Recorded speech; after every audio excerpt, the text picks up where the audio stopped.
আসসালামু আলাইকুম ভিউয়ার্স, খুব দুঃখের বিষয়, এই আমার কোয়েল পাখি, ডিম পাড়ার পাখি আজকে মারা গেল। কালকে বিয়ে বাড়িতে গেলাম, এসে দেখলাম কোয়েল পাখি আরেক কোয়েল পাখিরে মায়েরে আহত করে দিছে। আজকে খাওয়া দাওয়া কিছু করিনি, আমি ওকে আলাদা এই খাঁচায় রাখছিলাম। এই কোয়েলদের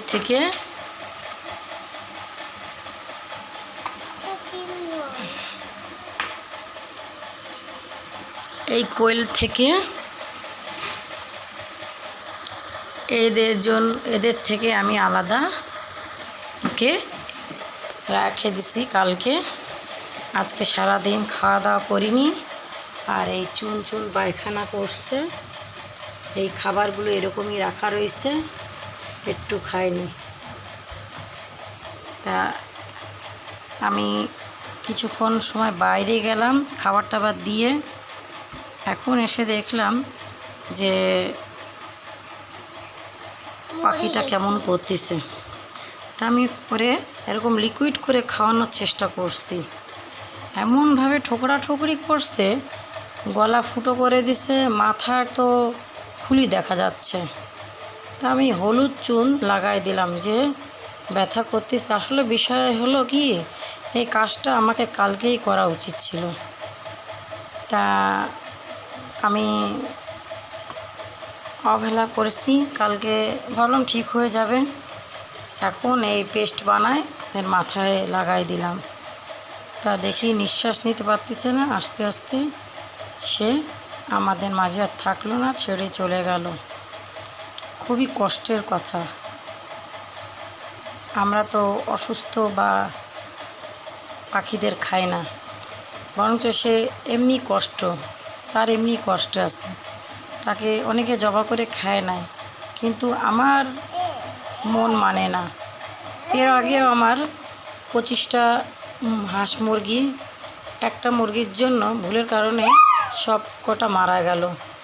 তা মরে দিতে দিলাম, কিন্তু আমরা জবা করে খেলাম না, অনেকের এমনি দিয়ে দিলাম। আজ এই পাখিটা মারা গেল, কোয়েল পাখি।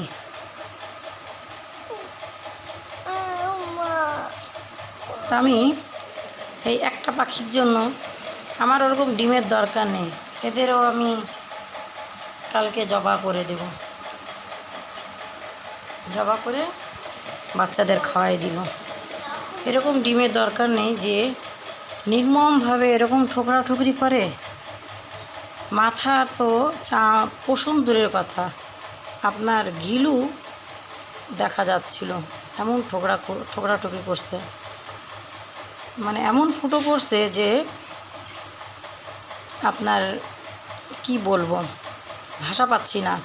একটা কল ছেড়ে দিলে যেরকম মানে ফিচকারি মারে রক্ত পড়ে, সেরকম অবস্থা হয়ে গেছিলো, বিদিক অবস্থা, যার কোনো ভাষা নেই।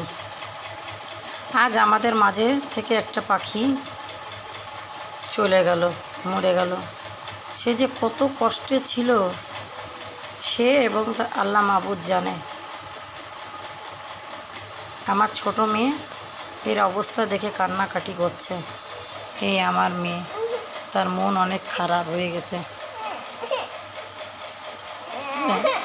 মন খারাপ হয়ে গেছে। থাক মা, কাঁদে না, আমি আবার নিয়ে আসবো, ঠিক আছে? আবার শোনা পাখি,